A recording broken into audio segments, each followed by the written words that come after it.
अस्सलामुअलैकुम dear students. मैं आप लोगों को right mathematics in MS word के लेक्चर नंबर 5 में वेलकम करता हूं। उम्मीद है कि आप लोगों ने जो प्रीवियस लेक्चर मैंने आप लोगों को दिया था वो अच्छे से आप लोगों ने देखा होगा और प्रैक्टिस भी की होगी आप लोगों ने। तो प्रीवियस लेक्चर में मैंने कुछ स्ट्रक्चर्स डिस्कस किए थे, कुछ इक्वेशनल स्ट्रक्चर्स अब मैं डिस्कस करने वाला हूँ इस लेक्चर में। उसके लिए मैं एक इक्वेशन इंसर्ट करवाता हूँ। आइए जी, आज हम डिस्कस करते हैं इंटीग्रल स्ट्रक्चर्स पर। अगर आप इंटीग्रल स्ट्रक्चर्स को ओपन करें तो यहाँ पर सबसे पहले सिंपल दिया गया है इंटीग्रल, सिंपल डबल इंटीग्रल और सिंपल ट्रिपल इंटीग्रल दिया गया है, और फिर सिंपल इंटीग्रल दिया गया है over the surface, over the whole surface. और उसी तरह फिर ये लिमिट वाला इंटीग्रल दिया गया है सिंगल, फिर लिमिट वाला डबल दिया गया जिसमें इनर इंटीग्रल पर तो लिमिट है लेकिन आउटर इंटीग्रल पर लिमिट अप्लाई नहीं हुई। और फिर यहाँ पर थर्ड दिया गया है, ये भी वही है कि इनर पर लिमिट है लेकिन आउटर पर लिमिट नहीं है। और फिर ये over whole the close surface दिया गया है जिसमें कि इस पर लिमिट है। और तीसरी काइंड ये है इंटीग्रल की जहाँ पर के लिमिट के साथ है। सेकंड में अगर डबल है तो उनकी भी लिमिट्स होगी, थर्ड है तो तीनों इंटीग्रल की लिमिट्स होंगी। और इसमें भी ये लिमिट दी गई है क्लोज इंटीग्रल में।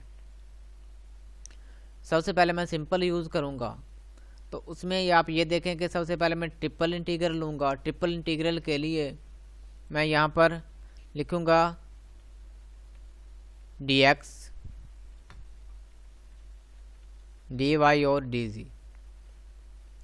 सबसे पहले मैं इनर इंटीग्रल को अप्लाई करूँगा।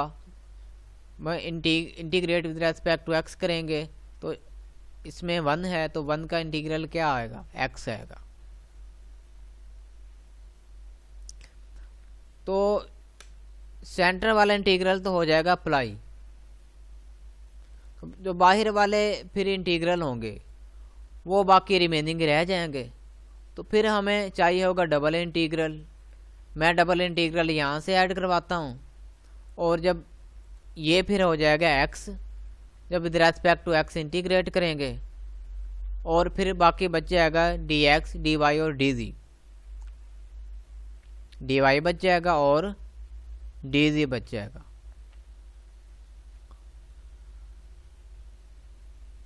उसके बाद हम इंटीग्रल जो है वो अप्लाई करवाएंगे y वाला। अब आप यहाँ पर देखें जो x है वो इनके लिए कांस्टेंट है, मैं x को बाहर भी लिख सकता हूँ। बाकी इंटीग्रल बच जाएगा 1 जब हम y को क्या करेंगे, अप्लाई करवाएंगे। तो यहाँ पर आ जाएगा y और बाकी यहाँ पर dz रह जाएगा।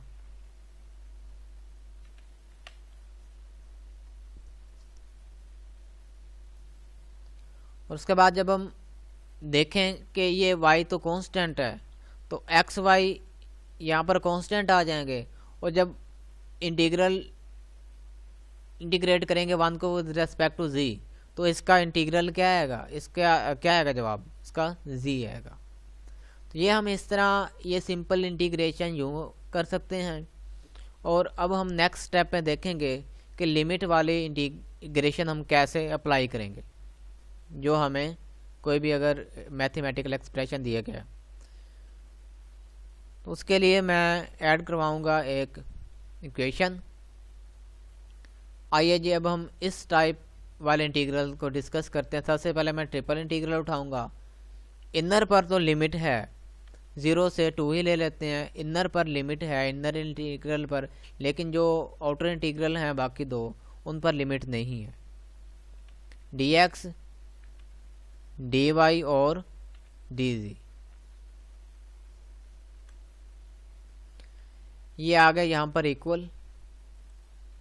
और जब हम इसको with respect to x integrate करेंगे, ये इंटीग्रेशन अप्लाई करेंगे, तो बाकी थ्रू डी वाई और डी जी इंटीग्रल बच जाएंगे, ये अप्लाई हो जाएगा। तो यहाँ पर आएगा एक्स, सबसे पहले तो डबल इंटीग्रल बाकी बच जाएगा यहाँ पर, वो हम ये वाला लिखेंगे क्योंकि अब लिमिट नहीं है, क्योंकि इनर लिमिट थी ना। तो ये वाला जो बॉक्स है पहले तो इसके बाहर हमें चाहिए, उसके लिए हम ब्रैकेट स्ट्रक्चर्स में आएंगे और यहाँ पर आपको बार मिल जाएंगे। और इसकी इंटीग्रेशन क्या थी, एक्स थी, और इस पर जो लिमिट अप्लाई कराई गई है वो हम अप्लाई कर देते हैं लिमिट। सबसे पहले सब स्क्रिप्ट में आएंगे और ये वाला यूज़ करेंगे, और लिमिट क्या है 0 से 2 है, तो लोअर लिमिट क्या हुई 0, और अपर लिमिट क्या थी, वो थी 2। और बाकी यहाँ पर हम लिखेंगे रिमेनिंग जो बच गए हैं बाकी, वो हैं जी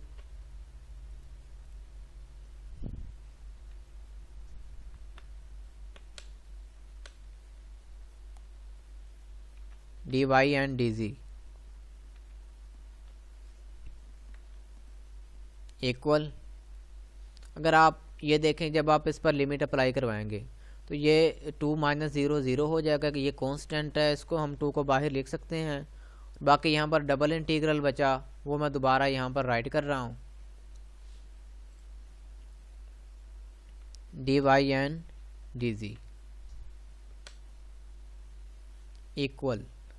अब मैं इंटीग्रेट करूँगा विद रेस्पेक्ट टू वाई, और बाकी रिमेनिंग डी जी बच जाएगा। तो यहाँ पर फिर इंटीग्रल भी एक ही बचेगा, हम ये यूज़ करेंगे कि कोई लिमिट तो है नहीं। तो ये आ गया वाई, बाकी डी जी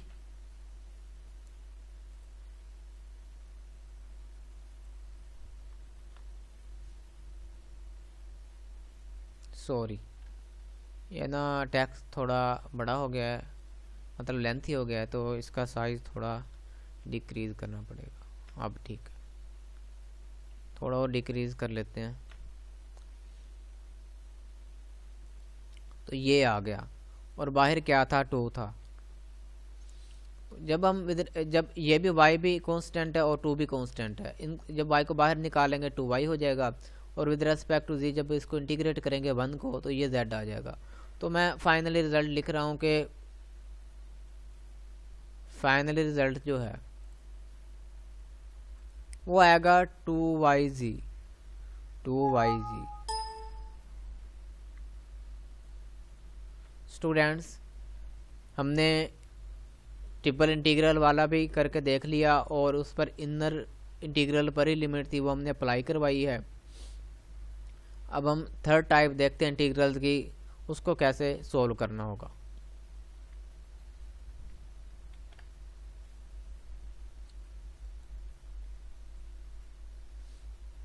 इसके लिए मैं स्ट्रक्चर्स में आकर सबसे पहले मैं ट्रिपल इंटीग्रल सिलेक्ट करूँगा। इसमें तीनों को तीन इंटीग्रल पर लिमिट है, जैसे कि लोअर लिमिट इनकी मैं 0 0 0 ले लेता हूँ, और अपर लिमिट क्या है मैं ले लेता हूँ 2 3 4, और इनमें भी मैं dx dy और डी ये डिफरेंशियल ले लेता हूँ मैं।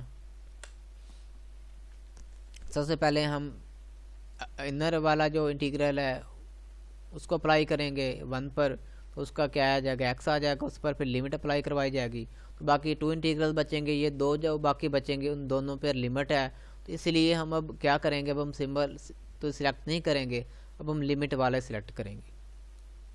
दोनों की जो लोअर लिमिट होगी वो 0 0 होगी, और जो अपर लिमिट होगी वो एक की 2 है, और सेकंड की क्या है 3 है, और यहाँ पर आ जाएगा x, लेकिन इसके बाहर है बार, क्योंकि इस पर हमने लिमिट अप्लाई करवानी है। तो ये आ गया, और सब स्क्रिप्ट में आकर हम इसकी ये टाइप सिलेक्ट कर लेंगे। बार के अंदर तो आएगा x, और लोअर लिमिट क्या है 0 है, और जो है अपर लिमिट वो है 4। रिमेनिंग जो बच जाएंगे डिफरेंशियल वो dy है और dz है। जब हम इस पर लिमिट अप्लाई करवाएंगे तो ये 4 - 0 4 होगा। वो 4 को हम बाहर ले सकते हैं, तो मैं 4 को लिख रहा हूँ बाहर। बाकी ये डबल इंटीग्रल है, मैं वैसे के वैसे रिमेनिंग लिख रहा हूँ डबल इंटीग्रल।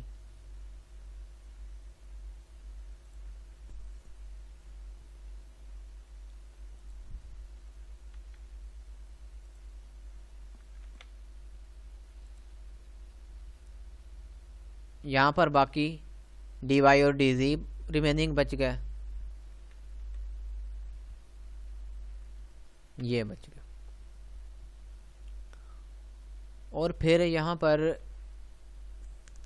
हम अब जो इनर इंटीग्रल है वो अप्लाई करवाएंगे, इज इक्वल टू 4। बाकी अब एक इंटीग्रल बचेगा, उस पर भी लिमिट है, तो अब हम ये वाला सिलेक्ट करेंगे। लिमिट कहाँ से तक है? 0 to 2 है, 0 से लेकर 2 तक लिमिट है। और इस पर जब लिमिट अप्लाई करवानी है तो हम यहाँ से बार लगा लेते हैं ये वाला, और यहाँ पर आएगा y को सिलेक्ट करते हैं हम। स्क्रिप्ट में आकर इसकी ये टैब सिलेक्ट करते हैं, और लिमिट क्या है? 0 to 3। हाँ, 0 to 3 है।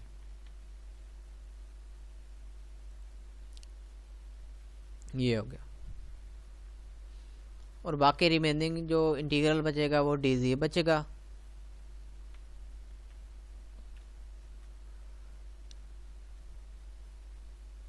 इक्वल टू,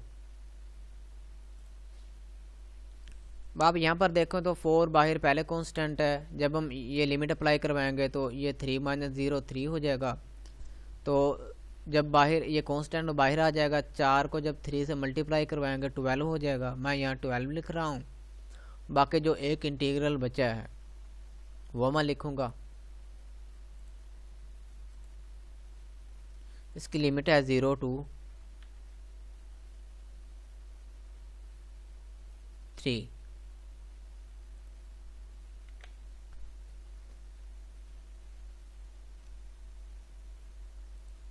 dz साइज़ मुझे डिक्रीज़ करना ही पड़ेगा इसका, क्योंकि कैलकुलेशन थोड़ी लेंथी हो चुकी है।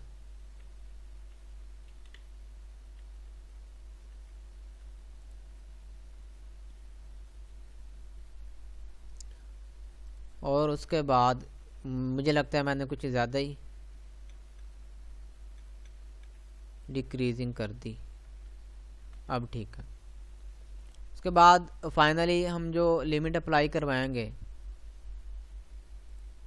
वो हम लिमिट अप्लाई करवाएंगे dz की।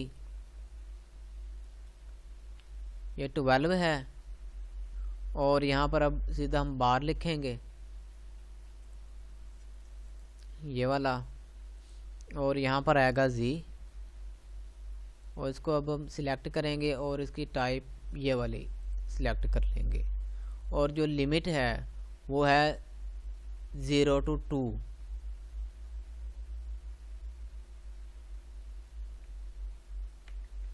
सॉरी, यहाँ पर लिमिट मैंने थोड़ी गलत कर दी थी, तो यहाँ पर आएगी 2।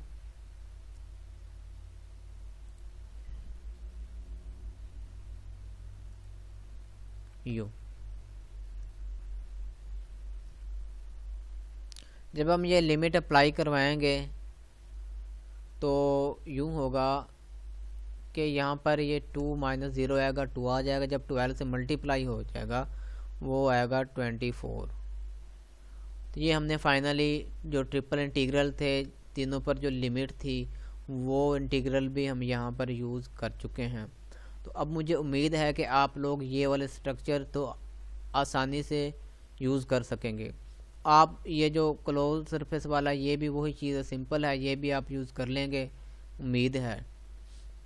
और इंशाल्लाह ताला अब हम मिलते हैं नेक्स्ट वीडियो में। तब तक के लिए बच्चों खुदा हाफिज़, अपना ख्याल रखना।